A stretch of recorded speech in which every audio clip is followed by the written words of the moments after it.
पुस्तकाच्या सलग 2-3 कादंबऱ्या वाचल्यानंतर आणि त्यांच्या इतरही काही कादंबऱ्या आवडल्या म्हणून इंस्टाग्रामवर प्रमोट केल्यानंतर आता नवीन आलेली कादंबरी चटकन वाचायला हातात घेणं आणि वाचून झाल्यावर त्याचा रिव्ह्यू तुमच्यासाठी आणणं हे काय आता माझ्यासाठी नवीन नाही राहिलं आहे. आणि त्यातल्या त्यात one of the my favourite authors Samar यांची जर नवीन कादंबरी असेल मग तर मी लगेच वाचायला चालू केली.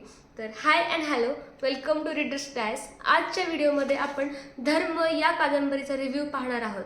त्याआधी तुम्ही रीडर्स डायसला इंस्टाग्रामवर फॉलो करा आणि यूट्यूबवर सुद्धा सबस्क्राईब करा आणि अशा सुंदर छान छान व्हिडिओजसाठी बेल आयकॉन दाबायला विसरू नका.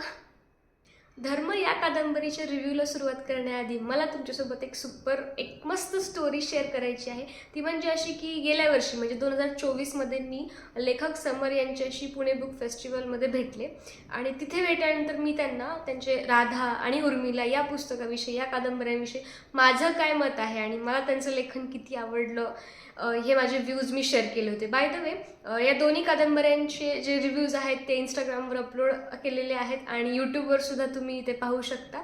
So continue with the story. आणि तिथे त्यांना मी सांगितलं की मला या कादंबऱ्या कशा वाटल्या आणि मी असं म्हटलं की सर आता काहीतरी नवीन वाचायची इच्छा आहे. सो त्यांनी मला त्यांची अपकमिंग कादंबरी धर्म या कादंबरीविषयी सांगितलं होतं. तर तेव्हा त्यांनी मला असं सांगितलं होतं की कर्ण, अश्वत्थामा आणि एकलव्य हे जर तिघं एकत्र भेटले आणि या तिघांनी जर धर्माचा शोध घ्यायचा प्रयत्न केला तर त्यांचा तो प्रवास कसा असेल याच्यावर एक कादंबरी आहे आणि तिचं नाव धर्म आहे. आणि द मोमेंट त्यांनी मला ते सांगितलं त्याच्यानंतर 2-3 दिवसानंतर त्यांनी हे कवर पेज पण त्यांच्या इंस्टाग्राम आणि व्हॉट्सअपवर शेअर केलं होतं. मी तेव्हापासूनच वाट बघत होते की यार कधी एकदा हे पुस्तक येईल आणि कधी एकदा मी वाचायला चालू करेन. सो जसं हे पुस्तकाचं लॉन्चिंग वगैरे झालं, फर्स्ट कॉपीसाठी मी रिक्वेस्ट केली की सर तुम्ही समर सरांना की तुम्ही मला ही फर्स्ट कॉपी द्या. And yes, I got it. So ही फर्स्ट एडिशनची ऑलमोस्ट फर्स्ट कॉपी असावी. तर हे पुस्तक मी वाचले आणि आज आपण त्याचा रिव्ह्यू पाहणार आहोत.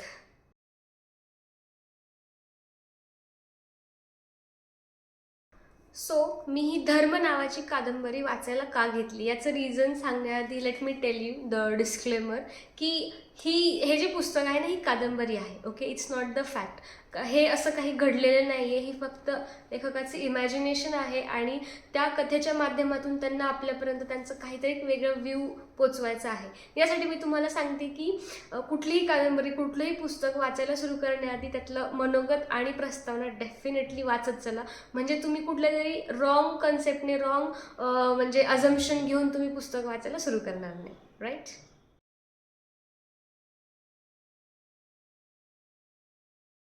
मी ही धर्म नावाची कादंबरी वाचायला का घेतली तर त्याचं एकमेव एक रिझन असं आहे की मला स्वतःला महाभारताविषयी भरपूर म्हणजे असं निस्सीम प्रेम आहे आणि त्याच्यापेक्षा पण जास्त कुतूहल खूप आहे.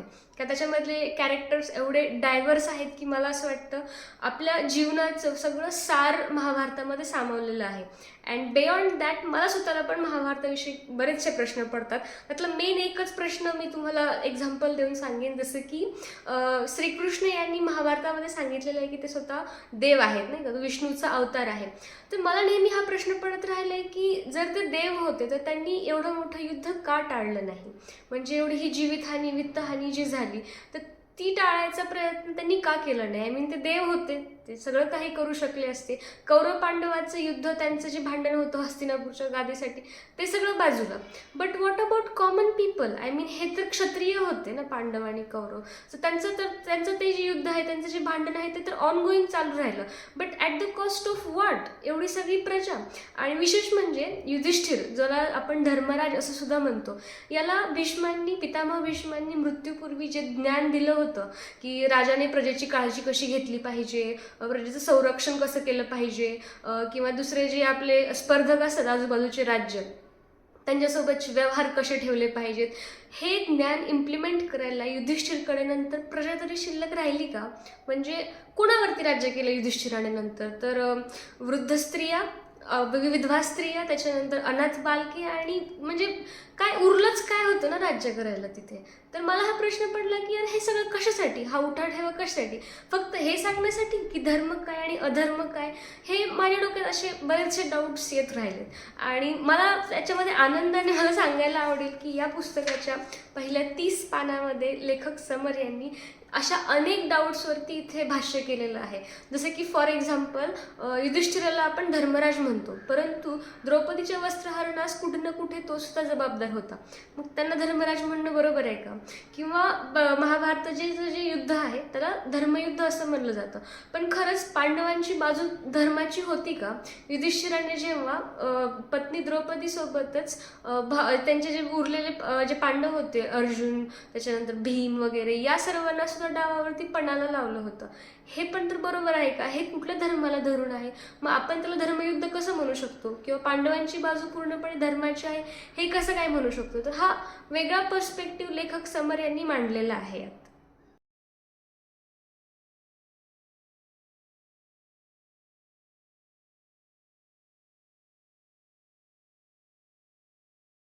त्यानंतर लेखकाने कर्ण, अश्वत्थामा आणि एकलव्य या तिघांचीच निवड का केली धर्माचा शोध घेण्यासाठी, त्याचं एक बेसिक एक्सप्लेनेशन दिलेलं आहे, ज्याचा ओव्हरव्ह्यू मी तुम्हाला सांगते. तर एकलव्य, तर त्याचं तर असं होतं की तो निषाद होता, क्षत्रिय नव्हता, म्हणून त्याला गुरु द्रोणाचार्यांनी शिक्षणाचा अधिकार नाकारला होता, त्याला धनुर्विद्या दिली नव्हती. पण त्याने जेव्हा द्रोणाचार्यांना गुरु समजून धनुर्विद्याचं शिक्षण घेतलं, तेव्हा मात्र द्रोणाचार्यांनी गुरुच्या हक्काने एकलव्याकडून गुरुदक्षिणा मागितली. हा त्याच्यासोबत अधर्मच झाला. सो त्याला असं पृथ्वीवरती आल्यावर दिसत आहे की अरे, हे जी वर्णव्यवस्था आहे, जी आता आपण बऱ्यापैकी जाती व्यवस्थामध्ये कन्वर्ट झालेली आहे, अजूनही अनेक लोकांवरती अन्याय होतोय. शिक्षणाचा अधिकार नाकारला जातोय आणि एखाद्या वर्णभेदामुळे सुद्धा कित्येक लोकांवरती अन्याय होते, हे एकलव्याला कळले. सो त्याला पण एक धर्माची खरी डेफिनेशन कळलेलीच नाहीये. त्यानंतर कर्ण, त्याचा तर जन्म आणि मृत्यू दोन्ही अधर्माशी कुठं ना कुठं जोडला गेलेला आहे. जसे की आता कुंतीच्या चुकीमुळे कर्णाला जन्मभर सूतपुत्र म्हणून जगावं लागलं, त्याला सूतपुत्र म्हणून त्याला अपमानाला सहन करावा लागला त्याला, आणि त्याचा मृत्यू सुद्धा अर्जुनाने अधर्मानेच घडवला, आणि तेही स्वतः भगवान श्रीकृष्ण तिथे होते तेव्हा त्यांनी हा अधर्म कसं काय होऊ दिला? म्हणजे सामाजिक नियमांचं पालन करणं म्हणजेच धर्म आहे का? हे कन्फ्युजन कर्णाला सुद्धा खूप वेळ झालेलं आहे. आणि त्यानंतर आला अश्वत्थामा. त्याला तर श्रीकृष्णांनी शापच दिला होता की तुला नाही का मरण कधीच येणार नाही म्हणून. आता एवढा मोठा शाप होता, पण अश्वत्थामाच्या मनात असा प्रश्न आलाय की जेव्हा अर्जुनाने द्रौपदीला स्वयंवरामध्ये जिंकलं होतं, तेव्हा त्यांनी जेव्हा कुंतीकडे गेले, त्यांनी सांगितलं की आम्ही भिक्षा आणलेली आहे. आता कुठल्या स्त्रीला भिक्षा म्हणणं बरोबर आहे का? पण तरी सुद्धा कुंतीने काय सांगितलं की जी पण आहे गोष्ट ती तुम्ही 5 जणांमध्ये वाटून खा. आणि तसं म्हटल्यानंतर लगेच पांडवांनी नाही का अर्जुनाने जिंकून आणलेल्या द्रौपदीकडे स्वतःच्या बायकोच्या नजरेने पाहिलं. आता भावाच्या बायकोच्या नजरेने पाहणं चुकीचंच आहे ना. सो अश्वत्थामाचं सुद्धा डोक्यात असं कन्फ्युजन आहे की यार, जो महाभारतामध्ये जो धर्म सांगितला आहे ना, ती पण खरंच धर्माची व्याख्या आहे की नाही, यासाठी ह्या तिघांना जो शोध घ्यायचा आहे. आणि त्या शोधाच्या प्रवासामध्ये ते तिघजण एका गावात जातात, आणि तिथं गेल्यावर काय होतं, इथंपर्यंत पहिला चॅप्टर वगैरे कव्हर होतो.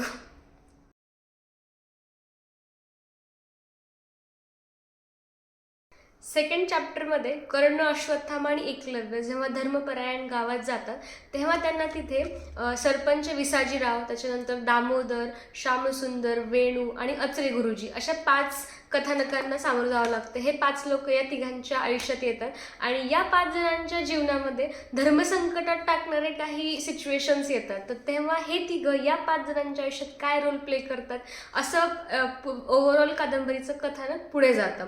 आणि त्याच्यानंतर हे तिघे जेव्हा गावात जातात, तेव्हा लोकांना त्यांच्याविषयी कसले काय डाऊट्स येतात, आणि मग तिथे एक आय गेस कोणीतरी कथा सांगणारा येतो, आणि तो महाभारताची कथा रिपीट सांगायला लागतो. तेव्हा या तिघांचे एक्सप्रेशन्स काय असतात, म्हणजे आपल्याला जशी आजपर्यंत महाभारताची कथा सांगत आलेले आहेत सर्वजण आणि आपण वाचलेली आहे, तशी ॲक्च्युली घडली होती का, आणि त्याच्या अगेन्स्ट ह्या तिघांचं काही क्लॅरिफिकेशन आहे का, असं बेसिकली कादंबरी पुढे जाते.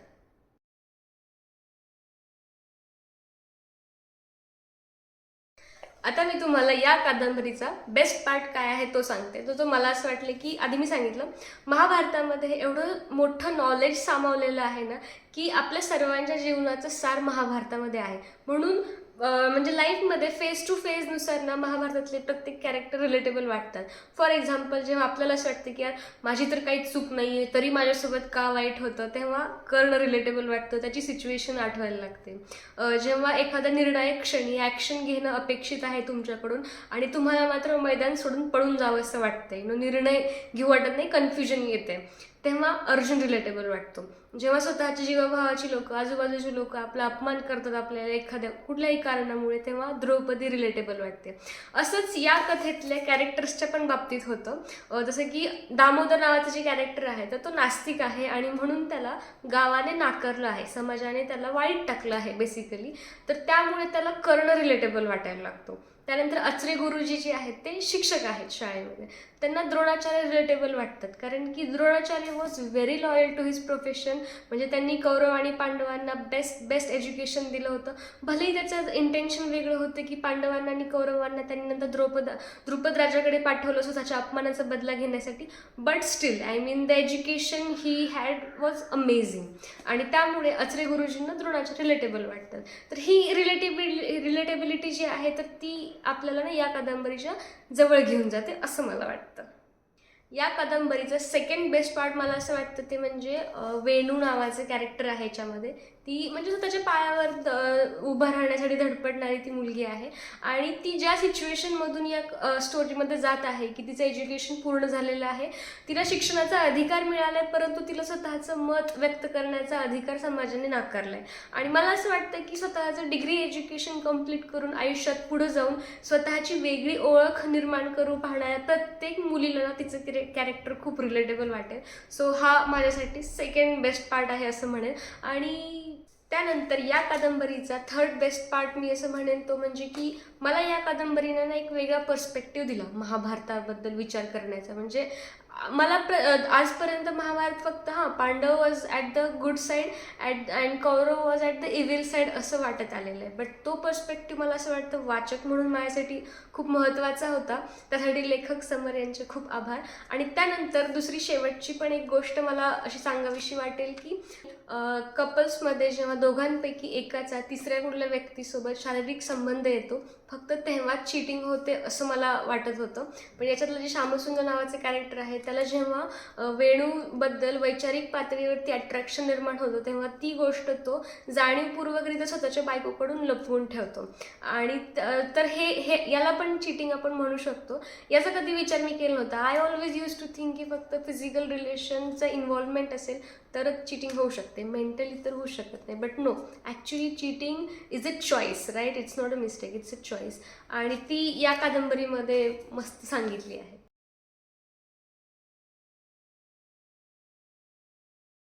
त्यानंतर आता आपण या व्हिडिओच्या शेवटाकडे आलेलो आहोत आणि मला तुम्हाला सांगायचं की मला या कादंबरीतल्या काही गोष्टी कशा म्हणजे थोड्याशा म्हणजे नाही आवडल्या, म्हणजे लेस इंटरेस्टिंग वाटल्या. त्या म्हणजे एक की यातला जो लीडर आहे विसाजीराव सरपंच, तो मला थोडासा वीक वाटला ॲज अ नेता म्हणून. त्याला नाही का लोकांकडून व्हॅलिडेशन हवं आहे. और मे बी सगळे पॉलिटिशियन्स असेच असतील की त्यांना वोट बँकसाठी लोकांचं व्हॅलिडेशन अप्रुव्हल पाहिजे असतं, सगळ्यांच्या मनात गुड बुक्समध्येच राहायचं असावं.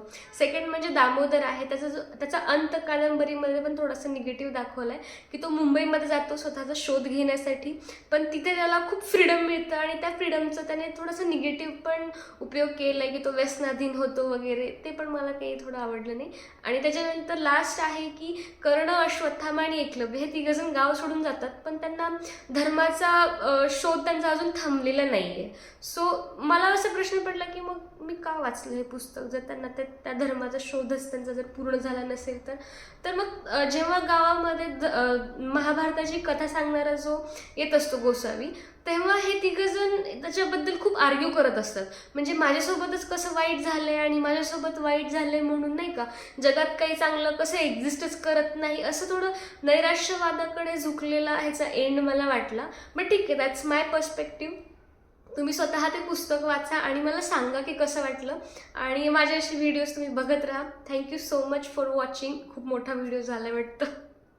ओके, रीडर्स डायरीजला सबस्क्राईब करा. हा व्हिडिओ तुमच्या बुक लवर फ्रेंड्ससोबत शेअर करा, लाईक करा आणि या पुस्तकाच्या तुमच्या ज्या प्रतिक्रिया आहेत त्या मला कमेंट सेक्शनमध्ये नक्की सांगा. भेटूया पुढच्या व्हिडिओमध्ये. Bye bye.